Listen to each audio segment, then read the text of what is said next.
റജീല, ഞാൻ മലപ്പുറത്തുനിന്ന് ചുങ്കത്ര പറഞ്ഞ സ്ഥലത്തുനിന്ന് വരികയാണ്. ഞാനിവിടെ 2022 ഒക്ടോബർ 10 ഇവിടെ ഫസ്റ്റ് വരുന്നത്. എനിക്ക് ജോലി തയ്യലാണ്.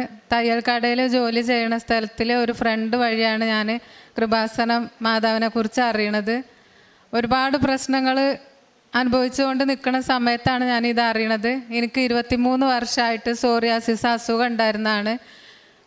രണ്ട് കണ്ണല്ലാതെ എല്ലാ ഭാഗത്തും അസുഖം, മുറിവും ഭയങ്കര ചൊറിച്ചിലും അങ്ങനെ അസ്വസ്ഥതയായിട്ട് പോകാൻ ഇനി ഒരു സ്ഥലവും ബാക്കിയില്ല. ഒരുപാട് മരുന്ന് കഴിച്ചു, ആയുർവേദം നോക്കി, ഹോമിയോ മരുന്ന് നോക്കി, ഇംഗ്ലീഷ് മരുന്ന് കുടിച്ചു, കുറേ നോക്കി. പൈസ ഒരുപാട് ചിലവായി. 8-9 ലക്ഷം രൂപ കടം വന്നു എന്ന് അല്ലാതെ എനിക്കൊരു മാറ്റവും വന്നില്ല. ലാസ്റ്റ് കടം വീട്ടാൻ മാർഗമില്ലാതെ വീട് വിൽക്കേണ്ടി വന്നു.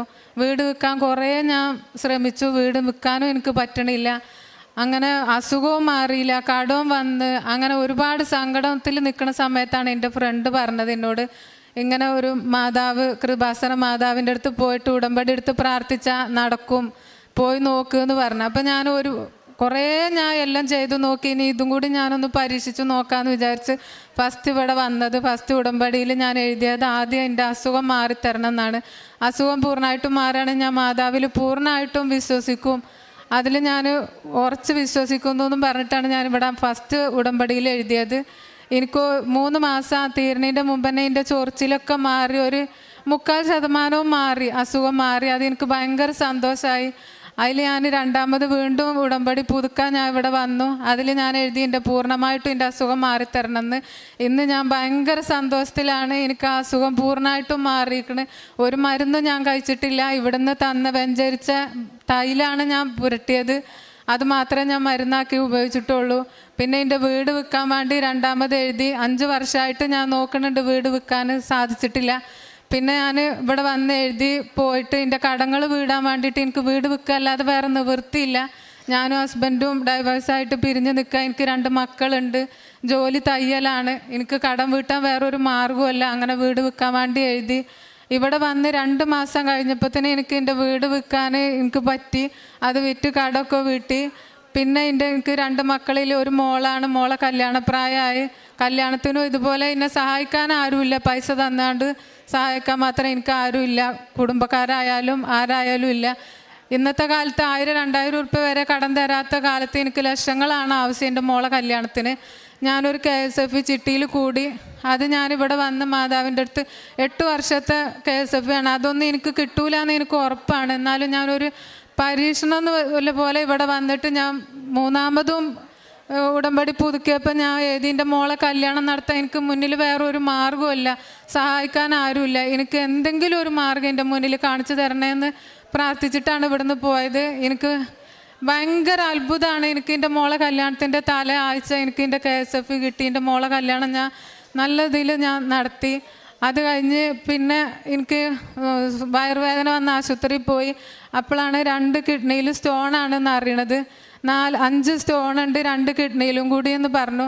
ഓപ്പറേഷൻ ചെയ്യാതെ മാറൂല എന്ന് പറഞ്ഞപ്പം അതിന് പൈസ ഇല്ലാത്തതുകൊണ്ട് ഓപ്പറേഷത്തിനൊന്നും ഞാൻ പോയില്ല. ഞാൻ മാതാവിൽ വിശ്വസിച്ച് 4ാമത് ഞാൻ ഇവിടെ വന്ന് ഉടമ്പടി പുതുക്കി ഞാനത് എഴുതിയാണ്ട് എനിക്ക് 1 മാസം കഴിഞ്ഞപ്പോൾ എൻ്റെ വയറിലൊരു ചുമപ്പ് വന്നു. അതെന്താണെന്ന് അറിയാൻ വേണ്ടി ഡോക്ടറെ അടുത്ത് പോയപ്പോൾ സ്കാൻ ചെയ്ത് നോക്കാൻ പറഞ്ഞ് സ്കാൻ ചെയ്തു.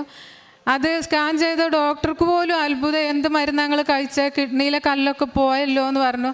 ഞാൻ ഇങ്ങനെ ഒരു ഉടമ്പടി കൃപാസന മാതാവിനെ പറ്റിയിട്ട് പറഞ്ഞു. അപ്പോൾ അവർക്കത് കേട്ടിട്ട് അത് ഞങ്ങൾ കേട്ടിക്കണ്, പക്ഷെ അതുകൊണ്ടാണോ മാറിയെന്ന് ചോദിച്ചു. ഞാൻ പറഞ്ഞു സത്യമായിട്ടും അതുകൊണ്ടാണ് മാറിയത്. ഞാൻ ഒരു മരുന്നും കഴിച്ചിട്ടില്ല. ഓപ്പറേഷത്തിന് പോകാൻ എൻ്റെ അടുത്ത് പൈസ ഇല്ല. അതിൽ ഞാൻ വിശ്വസിക്കണം, അതുകൊണ്ടാണ് പോയതെന്ന് പറഞ്ഞു.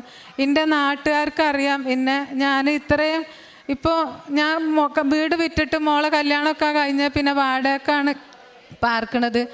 വാടക കൊടുക്കാൻ കഴിയാതെ ജോലി ചെയ്ത് ഈ തയ്യൽ ജോലി ചെയ്താൽ നമുക്ക് സ്വന്തമായിട്ട് വീടാവില്ല, കടങ്ങൾ വീടാൻ കഴിയില്ല. അങ്ങനെ നിൽക്കുന്ന സമയത്ത് എനിക്ക് എൻ്റെ മോള് പറഞ്ഞതിനോട്, മോള് കല്യാണം കഴിച്ചു പോയി, പിന്നെ ഒറ്റക്കല്ലേ, എന്നാൽ വേറൊരു കല്യാണം നോക്കാം. അങ്ങനെ ഒറ്റക്കായിട്ടാണ് ഉമ്മക്ക് ഒറ്റപ്പെട്ട ഫീൽ വരുന്നത്. അപ്പം ഞാൻ പറഞ്ഞു, ഈ 41ാമത്തെ വയസ്സിൽ എനിക്ക് ഇനി ഒരു കല്യാണമൊന്നും വേണ്ട, അതൊന്നും നടക്കൂല എന്ന് പറഞ്ഞപ്പം ഇല്ലമ്മ നോക്ക് എന്ന് പറഞ്ഞു. ഞാൻ വേഗം ഇവിടെ മാതാവിൻ്റെ അടുത്ത് ഇവിടെ വന്നിട്ട് ഞാൻ പ്രാർത്ഥിച്ചിട്ട് പറഞ്ഞു, അത് നല്ലതാണെങ്കിൽ എനിക്ക് അതുപോലെ ഒരു ജീവിതം വേണമെന്ന്, അല്ലാതെ എന്നെക്കൊണ്ട് ഇനി കഴിയൂല. എൻ്റെ മോന് 23 വയസ്സായി, 5 വർഷമായിട്ട് മൊബൈൽ ടെക്നീഷ്യൻ പഠിച്ചിട്ട് ഒരു ജോലിക്ക് വേണ്ടിയിട്ട് നിൽക്കുക, അത് ശരിയായിട്ടില്ല. പിന്നെയും കടങ്ങൾ ഇങ്ങനെ കൂടി വരികയാണ്. അപ്പം ഞാൻ ഇവിടെ വന്നിട്ട് ഞാൻ പ്രാർത്ഥിച്ചു, മാതാവേ ഇതിൽ എന്തെങ്കിലും ഒരു നന്മ എനിക്ക് ഉണ്ടെങ്കിൽ ഞാൻ വിശ്വസിച്ച് പ്രാർത്ഥിച്ചതാണ്. എനിക്കൊരു വീട് വേണം, എൻ്റെ കടങ്ങൾ വീടണം, എനിക്കൊരു ജീവിതം വേണം. അത് ഞാൻ ലാസ്റ്റ് ഇവിടെ 3 മാസം മുമ്പ് ഇവിടെ വന്ന് പ്രാർത്ഥിച്ചിട്ട് പോയത്. ഇന്ന് ഞാനിപ്പോൾ ഇവിടെ വന്നത് ഞാൻ അത്ര സന്തോഷത്തിലാണ്. ഫസ്റ്റ് ഇവിടെ വരുമ്പോൾ ആത്മഹത്യ ചെയ്യാൻ പറ്റാത്തതുകൊണ്ട് എൻ്റെ 2 മക്കൾക്ക് ആരും ഇല്ലാതായി പോകുമല്ലോ എന്ന് വിചാരിച്ചിട്ട് ഞാൻ അന്ന് ഇവിടെ വന്നത്. ഇന്ന് ഞാൻ അതൊക്കെ മറന്നിപ്പോൾ എനിക്കൊരു ടെൻഷനില്ല, ഒരു സങ്കടങ്ങളില്ല. കഴിഞ്ഞ ആഴ്ച എൻ്റെ വീടിൻ്റെ കുടിയിരിക്കലേ എനിക്ക് എൻ്റെ ജീവിതത്തിൽ നല്ല ഒരാളെ തന്നെ അത് മാതാവ് തന്നു എന്ന് ഞാൻ 100% വിശ്വസിക്കണ്. ആ ആൾ വന്ന് എനിക്ക് ഒരു വീടും സ്ഥലവും മേടിച്ച് തന്ന്, എൻ്റെ കടങ്ങൾ വീട്ടിൽ തന്ന്, എൻ്റെ മക്കൾക്കും നല്ല ഒരാളായി, എനിക്കും നല്ല ഒരാളായി. ഇന്ന് ഞാൻ സന്തോഷിച്ചാണ്. എങ്ങനെ നിങ്ങൾക്ക് പറഞ്ഞു തരണമെന്ന് എനിക്കറിയില്ല. എൻ്റെ നാട്ടുകാർക്കറിയാം ഞാനിന്ന് ഇവിടെ വന്നത് ഇത്രയും അനുഗ്രഹങ്ങൾ കിട്ടി സാക്ഷ്യം പറയാനാണെന്ന്. അതിന് ഒരു സാക്ഷികളാവാൻ വേണ്ടിയിട്ട് എൻ്റെ കൂടെ എൻ്റെ നാട്ടുകാർ വന്നിട്ടുണ്ട്. പിന്നെ എനിക്ക് എങ്ങനെ പറയേണ്ടതെന്ന് അറിയില്ല, അത്രയും ഞാൻ വിശ്വസിക്കുന്നു മാതാവിൽ. ഇങ്ങനെ ഒരവസരം തന്നതിന് മാതാവിനോട് ഞാൻ ഒരുപാട് നന്ദി പറയുന്നു. അത് പറയാൻ വേണ്ടിയിട്ടാണ് ഞാൻ ഇന്ന് വന്നത്. ഇനിയിപ്പോൾ കാര്യങ്ങളൊക്കെ കിട്ടി, മാതാവിൻ്റെ ഇനി വേണ്ടാന്ന് ഞാൻ വെക്കൂല. എനിക്ക് ഇനി ഇവിടെ വരണം, ഉടമ്പടി പുതുക്കണം, ഇത് മുന്നോട്ട് കൊണ്ടുപോകണമെന്ന് ഞാൻ നല്ലോണം ആഗ്രഹിക്കുന്നുണ്ട്. കിട്ടുന്ന കൃപാസന പത്രം ഞാൻ എൻ്റെ തയ്യൽ കടയിൽ വരുന്ന ആൾക്കാർക്കൊക്കെ ഞാൻ കൊടുത്തേണ്. അതുപോലെ ആശുപത്രി കൊണ്ടുപോയി കൊടുത്തേണ്, കല്യാണങ്ങൾ ഉണ്ടാകുമ്പോൾ അവിടെ കൊണ്ടു കൊടുത്തേണ്.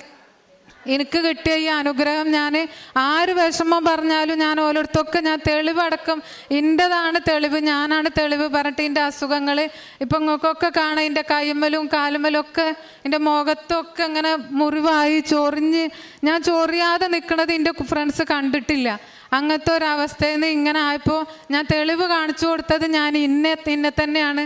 അത് തെളിവിൽ വിശ്വസിച്ചിട്ട് ഉടമ്പടി എടുത്ത് ഒരുപാട് വിഷമങ്ങളില്ല കൂട്ടുകാരിൻ്റെ കൂടെ വന്നിട്ടുണ്ട്. ഉടമ്പടി അവരെടുത്തു.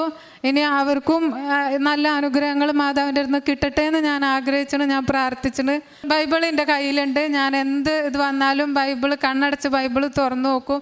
അപ്പോൾ കിട്ടുന്ന വചനം ഞാൻ വായിച്ചുമ്പോൾ എനിക്കതിൽ ഒരുപാട് വിശ്വാസമാണ്. അതിൽ ധൈര്യത്തിലാണ് ഞാൻ നിൽക്കുന്നത്. എനിക്ക് ഫസ്റ്റ് ഇവിടെ വന്ന് ഉടമ്പടി എടുത്തപ്പോൾ മാതാവിൻ്റെ ഒരു ലോക്കറ്റ് തന്നായിരുന്നു. അതിൻ്റെ കയ്യിൽ കൂടെ തന്നെ ഇപ്പോൾ ഇത്രയും 1.5 വർഷമായി.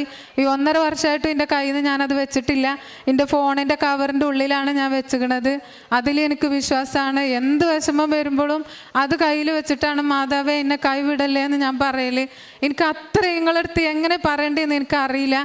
ഞാൻ ഇത് സാക്ഷ്യം പറയാൻ വേണ്ടിയിട്ടാണ് ഇന്ന് വന്നത്. എനിക്ക് ഉടമ്പടി പുതുക്കാൻ ഇന്ന് അയക്കണം. എന്നാലും ഉടമ്പടി പുതുക്കാൻ നിന്നാൽ എനിക്ക് സാക്ഷ്യം പറയാൻ പറ്റിയില്ലല്ലോ എന്ന് വിചാരിച്ചിട്ടാണ് ഞാൻ ഉടമ്പടി പുതുക്കാതെ ഞാൻ സാക്ഷ്യം പറഞ്ഞ. അത്രയും എനിക്ക് സന്തോഷമാണ്. അതിന് അനുഗ്രഹം തന്ന മാതാവിനോട് ഞാൻ വീണ്ടും നന്ദി പറയണം.